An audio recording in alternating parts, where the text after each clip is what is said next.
Bible बाड़ पाठ 102 छिपे हुए या गुप्त विश्वासी। नमस्कार और आपका दिन शुभ हो। मैं हूं बाइबल बाड़। बाड़ वह कथावाचक होता है जो किसी विशेष मौखिक परंपरा से जुड़े पारंपरिक ग्रंथों का वाचन करता है। मेरा उद्देश्य बाइबल के साहित्य में वर्णित उन बातों का पाठ करना या उन्हें स्पष्ट करना है जो बताती है कि परमेश्वर कौन है और मनुष्य कौन है।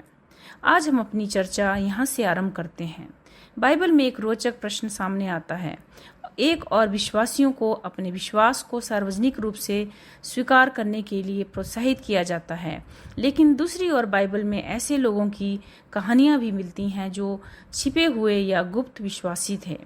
पहली नज़र में ये बातें सार्वजनिक रूप से परमेश्वर और यीशु मसीह में अपने विश्वास की घोषणा करने की शिक्षा को पूरी तरह मेल खाती हुई नहीं दिखाई देती। आज की इस एपिसोड में हम बाइबल में वर्णित ऐसे 4 गुप्त विश्वासियों के उदाहरणों पर विचार करेंगे। इब्रानी धर्म ग्रंथ पुराना नियम के उदाहरण: ओबदिया पहला राजा 18:3, नामान दूसरा राजा 5 का 1 से लेकर 19। यूनानी धर्म ग्रंथ नया नियम के उदाहरण: निकोदेमुस यूहन्ना 3 1 से लेकर 7, अरिमथिया का यूसुफ यूहन्ना 19 का 38। जब हम इन 4 गुप्त विश्वासियों पर विचार करेंगे तब हम यह भी समझने का प्रयास करेंगे कि बाइबल उनके विश्वास के गुप्त रहने का क्या कारण बताती है और यह शिक्षा आज हमारे जीवन पर किस प्रकार लागू हो सकती है। इब्रानी धर्म ग्रंथ पुराना नियम के उदाहरण: ओबदिया इज़राइल के राजा अहाब और रानी इजेबेल 874 से 853 ईसा पूर्व के महल के प्रशासक के रूप में कार्य करते थे। राजा के अधिकार के अधीन रानी इजेबेल इज़राइल में बाल और अशेरा की उपासना को बढ़ावा दे रही थी। तब यहोवा के नबियों को सताने और उनकी हत्या करवाने का कार्य कर रही थी। इस नीति के दंड स्वरूप परमेश्वर ने देश में अकाल आने दिया। उस समय राजा अहाब और ओबदिया अपने कुछ पशुओं को जीवित रखने के लिए घास की खोज में निकले। पद 3 में लिखा है, ओबदिया यहोवा का एक अत्यंत भक्तिपूर्ण विश्वासी था। यह एक आश्चर्यजनक बात है कि ओबदिया प्राचीन इज़राइल के सबसे दुष्ट राजा और रानी में से एक के अधीन सेवा कर रहा था। जब इजेबेल यहोवा के नबियों को मरवा रही थी तब ओबदिया ने 100 नबियों को 2 गुफाओं में छिपा दिया था। प्रत्येक गुफा में 50-50 और उन्हें भोजन तथा पानी पहुंचाया था। महल का प्रशासक होने के कारण ओबदिया रानी की उस नीति को लागू करने के लिए सीधे उत्तरदायी नहीं था जिसके द्वारा यहोवा के नबियों पर अत्याचार किया जा रहा था। लेकिन यदि इजेबेल को यह पता चल जाता कि ओबदिया गुप्त रूप से यहोवा के नबियों की रक्षा कर रहा है तो संभव है कि वह इसे राजद्रोह मानती। सारांश: कुछ मसीहों के लिए यह प्रश्न विवादास्पद है कि ओबदिया ने महल के प्रशासक का पद बनाए रखा जबकि वह गुप्त रूप से रानी की यहोवा विरोधी नीति का विरोध कर रहा था। उसने सार्वजनिक रूप से अपनी आस्था की घोषणा करके निश्चित शहादत स्वीकार नहीं की। इसके बजाय उसने अपने पद और उपलब्ध साधनों का उपयोग करके यहोवा के अनेक नबियों की रक्षा की। नामान सीरिया का नामान अराम के राजा 850 से लेकर 800 ईसा पूर्व का प्रधान सेनापति था। अराम इज़राइल का शत्रु राष्ट्र था। यद्यपि नामान के बारे में लिखा है वह अपने स्वामी की दृष्टि में महान और अत्यंत सम्मानित व्यक्ति था। वह एक पराक्रमी योद्धा था परंतु उसे कोढ़ था। कहानी के अनुसार नामान की पत्नी के पास एक दासी थी जिसे अरामी आक्रमणकारी इज़राइल से बंदी बनाकर लाए थे। उस दासी ने नामान से कहा, यदि मेरा स्वामी सामरिया में रहने वाले नबी के पास जाए तो वह उसे उसके कोढ़ से चंगा कर देगा। जब नामान ने यह बात अराम के राजा को बताई तो राजा ने इज़राइल के राजा के नाम एक पत्र लिखा। मैं यह पत्र अपने सेवक नामान के साथ भेज रहा हूँ ताकि तुम उसे उसके कोढ़ से चंगा कर दो। जिस नबी का उल्लेख दासी ने किया था वह एलीशा था। उसने इज़राइल के राजा से कहा, उस व्यक्ति को मेरे पास भेज दीजिए, तब वह जान जाएगा कि इज़राइल में एक नबी है। जब नामान कोढ़ से चंगा हो गया तब उसने एलीशा से कहा, अब मैं जान गया हूँ कि सारे संसार में इज़राइल के परमेश्वर के अतिरिक्त कोई और परमेश्वर नहीं है। कृपया मुझे उतनी मिट्टी दे दीजिए जितनी 2 खच्चर उठा सके, क्योंकि आपका सेवक अब से यहोवा के अतिरिक्त किसी अन्य देवताओं के लिए ना होम बलि चढ़ाएगा और ना कोई बलिदान करेगा। कहानी के अंत में नामान एक और बात कहता है, केवल इस एक बात के लिए यहोवा अपने सेवक को क्षमा करे। जब मेरा स्वामी रिमोन के मंदिर में आराधना करने जाता है और वह मेरे हाथ का सहारा लेकर झुकता है, तब मुझे भी उसके साथ झुकना पड़ता है। जब मैं रिमोन के मंदिर में झुकूं तो यहोवा इस बात के लिए अपने सेवक को क्षमा करे। अपनी संस्कृति के अनुसार नामान समझता था कि उसे अपने राजा के साथ रिमोन देवता के मंदिर में जाना और उसका साथ देना होगा।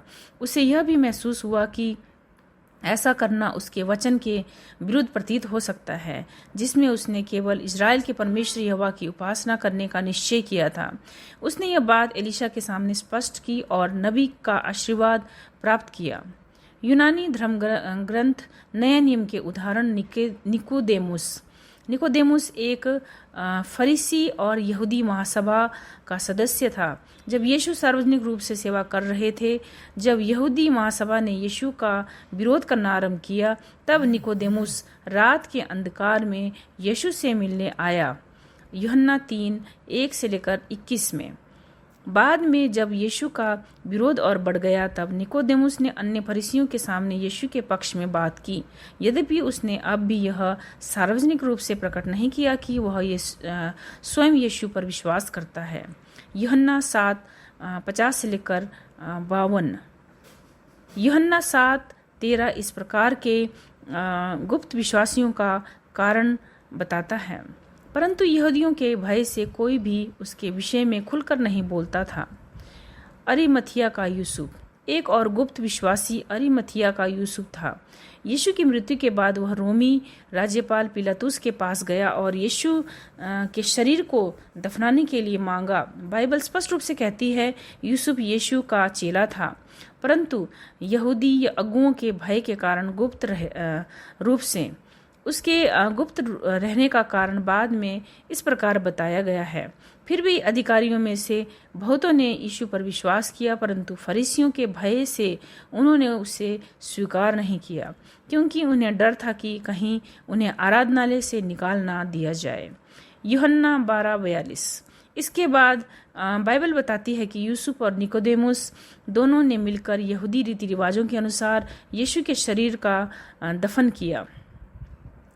यह उल्लेखनीय है कि बहुत सी मसीही कलीसियाएं इस तथ्य पर बहुत कम ध्यान देती हैं कि यीशु के शरीर का वास्तविक दफन इन्हीं 2 गुप्त विश्वासियों ने किया था। सारांश। नए नियम के अन्य भागों में हमें ऐसे अनेक पद मिलते हैं जो यीशु मसीह पर विश्वास करने वालों को अपने विश्वास को सार्वजनिक रूप से स्वीकार करने के लिए प्रोत्साहित करते हैं। सार्वजनिक बपतिस्मा का उद्देश्य यह है कि एक नया विश्वासी सबके सामने यह स्पष्ट घोषणा करता है कि उसने यीशु मसीह के प्रति अपना जीवन समर्पित कर दिया है। प्रेरित पौलुस समझाते हैं कि पानी में उतरना मसीह के साथ दफन होने का प्रतीक है और पानी से बाहर निकलना मसीह के साथ पुनरुत्थान का प्रतीक है। इस प्रकार बपतिस्मा यीशु की मृत्यु और पुनरुत्थान के साथ सार्वजनिक रूप से अपनी पहचान जोड़ने का चिन्ह है। रोमियो 6:1-11। यीशु ने कहा, जो कोई मनुष्य के सामने मुझे स्वीकार करेगा, मैं भी उसे अपने स्वर्गीय पिता के सामने स्वीकार करूंगा, परंतु जो कोई मनुष्य के सामने मेरा इनकार करेगा, मैं भी स्वर्गीय पिता के सामने उसका इनकार करूंगा। मत्ती 10:32-33। यीशु ने यह शिक्षा दी, लेकिन बाद में जब यहूदियों के सामने उनका मुकदमा चल रहा था, तब पतरस ने सार्वजनिक रूप से 3 बार यीशु का इनकार किया। तो फिर यीशु मसीह में विश्वास की सार्वजनिक गवाही के विषय में हम क्या कह सकते हैं? एक मसीही के रूप में अपने विश्वास को सार्वजनिक रूप से स्वीकार करना महत्वपूर्ण है, लेकिन बाइबल यह भी दिखाती है कि कुछ ऐसे समय और परिस्थितियां होती हैं जब परमेश्वर न केवल गुप्त विश्वासियों को स्वीकार करते हैं बल्कि उन्हें अपनी योजना का हिस्सा बनाकर उपयोग भी करते हैं। यही पतरस, जिसने पहले 3 बार सार्वजनिक रूप से मसीह का इनकार किया था, बाद में लिखता है, जो कोई तुमसे तुम्हारी आशा का कारण पूछे उसे उत्तर देने के लिए सदैव तैयार रहो। यह शिक्षा उस महान आदेश से कुछ भिन्न है जिसमें यीशु ने कहा, सारे संसार में जाकर सारी सृष्टि को सुसमाचार सुनाओ, मरकुस 16:15। यह आदेश स्पष्ट रूप से सार्वजनिक प्रचार का आह्वान करता है। ऐसे समय, स्थान, परिस्थितियां और लोग होते हैं जहां सुसमाचार का साहसपूर्ण पूर्वक प्रचार करना आवश्यक होता है और जहां एक मसीही को खुले रूप से अपने विश्वास की गवाही देना चाहिए।